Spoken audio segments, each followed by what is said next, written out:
Welcome back to फिल्मी loop. आज हम जिस मूवी को एक्सप्लेन करने जा रहे हैं उसका नाम है माई सीक्रेट बिलियनेयर। कहानी की शुरुआत में फेरो ओलिवेटी नाम के एक बिलियनेयर को दिखाया जाता है जो कैलिफोर्निया में रहता है। उसकी दौलत और हैंडसम लुक पे लड़कियां फिदा रहती हैं। वो खूबसूरत लड़कियों के साथ खूब मौज मस्ती करता है, लेकिन फेरो अपने बिजनेस के साथ कोई कॉम्प्रोमाइज़ नहीं करता। वो अपने कॉम्पिटिटर्स से हमेशा 2 कदम आगे ही रहता है। एक दिन जब फेरो एक पार्टी में होता है तो उसे उसकी माँ का कॉल आता है। वो उसे बताती है कि उसके फादर अपनी आखिरी सांसें गिन रहे हैं। ये सुनकर फेरो तुरंत अपने फादर के पास इटली के लिए रवाना हो जाता है। फेरो अपने फादर के बेहद करीब था। उसने अपना बचपन अपने फादर के साथ इटली में ही बिताया था। कॉलेज की पढ़ाई पूरी करके वो कैलिफोर्निया आ गया था और अपनी कड़ी मेहनत से एक सक्सेसफुल बिजनेसमैन बन गया था। उसके फादर उसकी सक्सेस से काफ़ी खुश थे, लेकिन वो उसे समझाते रहते थे कि दौलत की चकाचौंध में उसे सच्चा प्यार नहीं मिल पाएगा। जब वो अपने फादर के पास पहुंचता है तो दोनों काफ़ी इमोशनल हो जाते हैं। उसके फादर बड़ी मुश्किल से बात कर पा रहे थे। वो फेरो को अपनी आखिरी इच्छा बताते हैं। वो चाहते हैं कि उनके मरने के बाद फेरो 30 दिन के लिए अपने बिजनेस को छोड़कर कहीं दूर चला जाए। इन 30 दिनों तक वो अपनी पहचान छुपा कर रखे और कोई भी पैसा अपने साथ लेकर न जाए। फेरो के लिए ये बेहद मुश्किल था, क्योंकि एक बिलियनियर की हर मिनट बहुत कीमती होती है। लेकिन अपने फादर की आखिरी इच्छा पूरी करने के लिए वो सब कुछ करने को तैयार हो जाता है। अपने फादर के फ्यूनरल के बाद वो वापस कैलिफोर्निया आ जाता है और अपने असिस्टेंट लॉरेंस को बताता है कि वो 30 दिन के लिए न्यूयॉर्क जा रहा है। जाने से पहले वो अपनी कंपनी की सारी जिम्मेदारी लॉरेंस को सौंप जाता है और अपने ड्राइवर क्लॉड की आईडी लेकर एक कमर्शियल प्लेन से न्यूयॉर्क के लिए चल देता है। प्लेन में कर्टिस नाम का एक आदमी फ्लाइट अटेंडेंट के साथ बुरा बर्ताव कर रहा था, लेकिन आखिर में वो फ्लाइट अटेंडेंट उसे सबक सिखा देती है। वो जानबूझकर उसके कपड़ों पर टोमेटो सॉस डाल देती है। ये देखकर फेरो और सभी पैसेंजर्स हंसने लगते हैं। न्यूयॉर्क पहुंचकर फेरो एयरपोर्ट से बाहर निकलता है। एयरपोर्ट से बाहर निकलकर वो पैदल ही चल देता है, क्योंकि वो अपने फादर की आखिरी इच्छा पूरी करने के लिए कोई भी पैसा अपने साथ नहीं लेकर आया था। अब उसका सबसे पहला काम था एक नौकरी ढूंढना। वो रास्ते में छोटी दुकानों पर नौकरी के लिए पूछने लगता है, लेकिन पूरे दिन घूमने के बाद भी उसे कोई नौकरी पर नहीं रखता। शाम को फेरो एक बार में चला जाता है। यहाँ एक खूबसूरत लड़की उसके हैंडसम लुक को देखकर उससे अट्रैक्ट हो जाती है, लेकिन फेरो जब उसे बताता है कि उसके पास ना तो नौकरी है और ना ही रहने के लिए घर है, तो वो उसे छोड़कर वहाँ से चली जाती है। इसके बाद पीटा नाम की एक मोटी लड़की उसके पास आती है।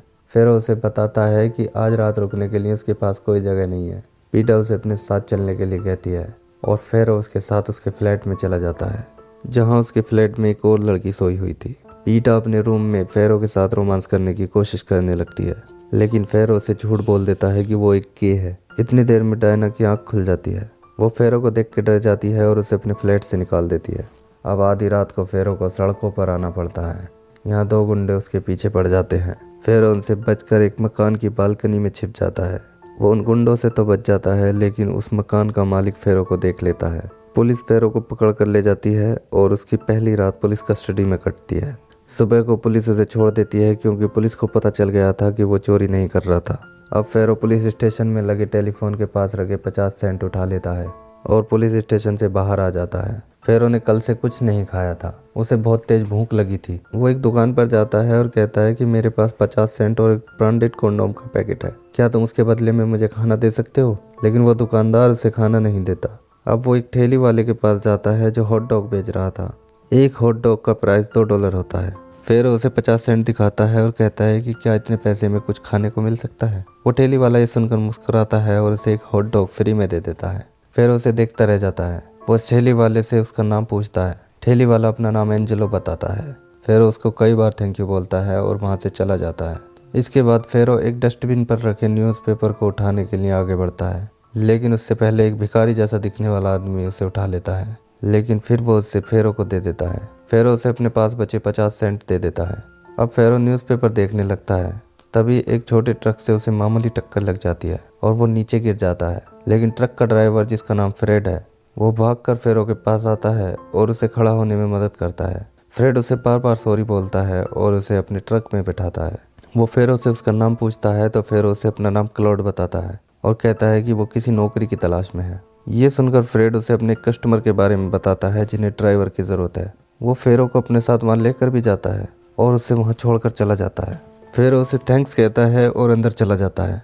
अंदर जाकर वो उस आदमी को देखकर हैरान रह जाता है, क्योंकि ये वही आदमी था जो प्लेन में फ्लाइट अटेंडेंट के साथ बुरा बर्ताव कर रहा था। उसका नाम कर्टिस था। कर्टिस एक रियल एस्टेट बिजनेसमैन होता है, लेकिन वो हमेशा अपने एम्प्लॉय से बदतमीजी से बात करता था और उन्हें नीचा दिखाने की कोशिश करता रहता था। अब कर्टिस फेरो का छोटा सा इंटरव्यू लेता है। कर्टिस उसे अपने पर्सनल ड्राइवर की नौकरी पर रख लेता है, लेकिन कर्टिस की एक शर्त होती है कि वो उससे जो भी काम करवाएगा उसे करना पड़ेगा। फेरो नौकरी के लिए तैयार हो जाता है। कर्टिस उसे उसी दिन से काम पर लगा देता है और आज वो फेरो से अपने घर की पार्टी में वेटर का काम करवाता है। यहाँ फेरो को टेलीविजन पर न्यूज़ देखकर पता चलता है कि उसकी कंपनी फेरो ओलिवेटी एंटरप्राइजेज ने अपनी कंपटीटर कंपनी को हराकर एक बहुत बड़ा प्रोजेक्ट हासिल कर लिया है। अब फेरो अपने असिस्टेंट लॉरेंस को कॉल करता है और अपनी कंपनी के सभी एम्प्लॉयज़ को $5000 का बोनस देने को कहता है। ये सुनकर लॉरेंस हैरान रह जाता है, क्योंकि फेरो इससे पहले वो आदमी था जो अपने एम्प्लॉयज़ की कोई ज़्यादा परवाह नहीं करता था। लेकिन फेरो आम जिंदगी की परेशानियों को झेलकर काफ़ी बदल चुका था। रात को वो आराम करने के लिए रूम में जाता है तो कर्टिस की वाइफ कैट को अपने रूम में देखकर वो शॉक रह जाता है। कैट उस पर शुरू से ही लाइन मार रही थी। इससे पहले कि वो कुछ कह पाता, उसके दरवाजे पर कोई नॉक करता है। वो जल्दी से कर्टिस की वाइफ को बेड के नीचे छुपा देता है और दरवाज़ा खोलकर देखता है। दरवाजे पर कर्टिस की बेटी नैन्सी होती है, जो फेरो के साथ रोमांस करना चाहती थी। फेरो मना करता है तो नैन्सी उसे पैसे देकर ऐसा करने पर मजबूर करना चाहती है, लेकिन फेरो उसकी कोई बात नहीं मानता। तभी दरवाजे पर फिर से कोई नॉक करता है। इस बार फेरो नैन्सी को बाथरूम में छिपा देता है। फेरो दरवाजा खोलकर देखता है तो ये मिस्टर कर्टिस होता है। फेरो सबसे ज़्यादा हैरान हो जाता है जब उसे पता चलता है कि मिस्टर कर्टिस एक बाइसेक्सुअल है और वो उसका फ़ायदा उठाना चाहता है। लेकिन यहाँ फेरो चालाकी दिखाता है और कर्टिस को कहता है कि उसे एक ऐसी बीमारी है जो ज़्यादा पास आने से फैलती है। ये सुनकर कर्टिस वहाँ से दुम दबाकर भाग जाता है। अब नैन्सी बाथरूम से निकलकर फेरो को घमंडी बताते हुए गुस्से में वहाँ से चली जाती है। अगले दिन फेरो कर्टिस को उसके ऑफिस ले जाता है। यहाँ वो उस लड़की को देखता है जिसने उसे पीटा के रूम से निकाल दिया था। उस लड़की का नाम डायना होता है। डायना कर्टिस की कंपनी में एक रियल एस्टेट एजेंट की नौकरी करती है। वो फेरो को पहचान लेती है, लेकिन उसे इग्नोर करने की कोशिश करती है, जबकि ऑफिस के सभी लोग उसके हैंडसम लुक से इम्प्रेस हो जाते हैं। अगले दिन फेरो डायना की वर्क टेबल पर फूलों का गुलदस्ता छोड़ देता है, क्योंकि वो डायना से उस रात के लिए सॉरी बोलना चाहता था।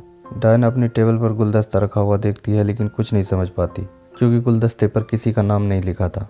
तभी उसके बॉस कर्टिस का कॉल आता है। वो उसे किसी काम से अपने घर बुलाता है। डायना उसे बताती है कि उसे एक फ्यूनरल में जाना है, लेकिन कर्टिस कहता है कि मेरा ड्राइवर तुम्हें वहाँ ले जाएगा। डायना टैक्सी पकड़कर कर्टिस के घर जाती है। फेरो हैरान होकर डायना को देखता है। थोड़ी देर बाद कर्टिस के कहने पर फेरो उसे फ्यूनरल के लिए ले जाता है। कार चलाते हुए फेरो सामने के शीशे से डायना को देखता रहता है। जब डायना उसे टोक देती है तो वो उससे पीटा की फ्लैट वाली बात के लिए सॉरी बोलता है, जिसके बाद डायना उसे अपना नाम बताती है और फेरो उसे अपना नाम क्लाउड बताता है। इसके बाद दोनों फ्यूनरल में जाते हैं, जहाँ पादरी की फनी हरकतों से दोनों बहुत हंसते हैं। यहाँ से निकलकर दोनों साथ में कॉफ़ी पीते हैं। फेरो बताता है कि मुझे अपनी मौज मस्ती और आज़ादी वाली ज़िंदगी पसंद है, लेकिन डायना क्लियर कर देती है कि ये कोई डेट नहीं है। वो फेरो को बताती है कि उसका पति इराक की जंग में मारा गया था और अब वो अपने मॉम डैड के घर पर रहती है। फेरो से बातें करते हुए वो उससे इम्प्रेस होने लगती है। वो कहती है कि पता नहीं क्यों मैं तुमसे बात करते हुए कंफर्टेबल फील कर रही हूँ। दोनों एक दूसरे से इंटरेस्टेड होकर बातें करने लगते हैं। दोनों को पता ही नहीं चलता कि उन्हें यहाँ 2 घंटे बीत चुके हैं। इसके बाद फेरो डायना को उसके घर छोड़ने जाता है। घर के बाहर दोनों एक दूसरे को किस करते हैं। वो दोनों ट्यूसडे को डेट पर जाने का वादा करते हैं, लेकिन डायना के पेरेंट्स उसके एक मामूली ड्राइवर के साथ डेट पर जाने से खुश नहीं थे। ट्यूसडे को डायना फेरो के साथ डेट पर जाती है, लेकिन साथ साथ वो अपना प्रोजेक्ट भी पूरा करती है, क्योंकि मिस्टर कर्टिस ने उसे एक एक्स्ट्रा प्रोजेक्ट थमा दिया था। अगले दिन मिस्टर कर्टिस की बेटी नैन्सी ऑफिस आती है और फेरो को ऑफिस में बुलाया जाता है। मिस्टर कर्टिस उसे नौकरी से निकाल देता है, क्योंकि नैन्सी ने फेरो के ऊपर रूम में आकर बदतमीजी करने का झूठा इल्जाम लगा दिया था। डायना फेरो को बेइज्जत होते हुए नहीं देख पाती और मिस्टर कर्टिस को गाली दे देती है। ये देखकर सभी ऑफिस वाले हैरान रह जाते हैं और खुश भी होते हैं। इसके बाद डायना और फेरो ऑफिस से निकल जाते हैं। बाहर आकर डायना उसे अपने घर पर डिनर के लिए ले जाती है। घर पर डायना के पेरेंट्स को जब पता चलता है कि उन दोनों की नौकरी छूट गई है तो वो परेशान हो जाते हैं। साथ ही वो डायना और फेरो के बीच बढ़ती नज़दीकी को लेकर भी परेशान थे। लेकिन जब फेरो बताता है कि वो थोड़े दिन बाद कैलिफोर्निया वापस चला जाएगा तो उन्हें कुछ राहत मिलती है। अगले दिन फेरो मिस्टर कर्टिस के घर से अपना सामान ले आता है। डायना फेरो को बताती है कि उसने पिछले कुछ सालों में काफ़ी पैसे जोड़ रखे हैं। वो अपनी खुद की एक एजेंसी खोलना चाहती है। वो फेरो को अपना बिजनेस पार्टनर बनाना चाहती है। फेरो डायना को देखता रह जाता है, क्योंकि वो उस पर बहुत ज़्यादा भरोसा कर रही थी। अब वो डायना को एक बहुत बढ़िया बिजनेस प्लान बताता है। इसके बाद दोनों डांस करके सेलिब्रेट करते हैं। अब तक दोनों के दिल में एक दूसरे के लिए प्यार पनपने लगा था। वापस आते हुए फेरो डायना से कहता है कि उसे आज तक उसके जैसी लड़की नहीं मिली। अब सिर्फ 2 हफ्ते के अंदर उनकी कंपनी काफ़ी प्रॉफिट देने लगी थी। दोनों पार्क में बैठकर बातें कर रहे होते हैं तो फेरो कहता है कि उसे जल्दी ही वापस कैलिफोर्निया जाना होगा। डायना ये सुनकर उदास हो जाती है। अब फेरो के पास उसके असिस्टेंट का कॉल आता है जो उसे बताता है कि अगर वो अगले मंडे तक कोर्ट नहीं आता है तो उसकी कंपनी पर से उसका कंट्रोल छिन जाएगा। अब मंडे को कोर्ट में लॉरेंस को दिखाया जाता है। जज उससे पूछता है कि मिस्टर फेरो ओलिवेटी कहाँ है। जज उनके खिलाफ फैसला सुनाने वाला होता है लेकिन तभी फेरो वहां आ जाता है। उसे देखकर जज अपना फैसला सुना देता है और फेरो केस जीत जाता है। दरअसल फेरो लॉरेंस से कह के अपने प्राइवेट जेट से कैलिफोर्निया आ गया था। कोर्ट से निकलकर फेरो तुरंत वापस न्यूयॉर्क आ जाता है और जाके डायना से मिलता है। डायना उससे पूछती है कि वो पूरा दिन कहाँ था, लेकिन वो डायना को अभी कुछ नहीं बताता और इस बात को सीक्रेट ही रखता है। अब यहाँ अचानक कर्टिस की वाइफ कैट आ जाती है और फेरो को लिपटकर किस करने की कोशिश करने लगती है। ये देखकर डायना को गुस्सा आ जाता है। वो ऑफिस से निकलकर घर की ओर भागने लगती है। फेरो उसके पीछे पीछे जाता है लेकिन डायना गुस्से में अपने घर चली जाती है। उसका सेलफोन भी रास्ते में गिर जाता है। फेरो कई दिन तक बार बार उसके घर के नंबर पर कॉल करता है लेकिन डायना की मोम उसे फेरो की कॉल के बारे में कुछ नहीं बताती। वो फेरो से झूठ बोलती है कि डायना तुमसे बात ही नहीं करना चाहती। आखिरकार डायना ऑफिस आती है लेकिन फेरो ऑफिस में नहीं मिलता क्योंकि उसके 30 दिन पूरे हो चुके थे और वो वापस कैलिफोर्निया चला गया था। वो अपना कोई नंबर भी नहीं छोड़कर गया था। अब ट्रक ड्राइवर फ्रेड को दिखाया जाता है जिसने जॉब दिलवाने में फेरो की हेल्प की थी। वो मिस्टर कर्टिस के घर जाकर उसे बताता है कि क्लोड नाम का जो ड्राइवर तुम्हारे घर काम करता था वो एक बिलियनियर है और उसका असली नाम फेरो ओलिवेटी है। वो उसे $50,000 का एक चेक दिखाता है जो फेरो ओलिवेटी ने फ्रेड से खुश होकर उसके लिए भिजवाया था। मिस्टर कर्टिस और उसकी बेटी ये देखकर हैरान रह जाते हैं। इधर कैलिफोर्निया में फेरो को अपनी मोम से फोन पर बात करते हुए दिखाया जाता है। वो बताता है कि उसके फादर की लास्ट विश की वजह से उसे ऐसी लड़की मिली जैसी उसे पहले कभी नहीं मिली थी, लेकिन लगता है कि वो उसे अब नहीं मिलेगी। उसकी माँ उसे समझाती है कि तुम इतनी जल्दी हार नहीं मान सकते, उसके पास जाओ और उससे बात करो। अब फेरो फिर से न्यूयॉर्क आता है और टैक्सी से डायना के घर जाता है।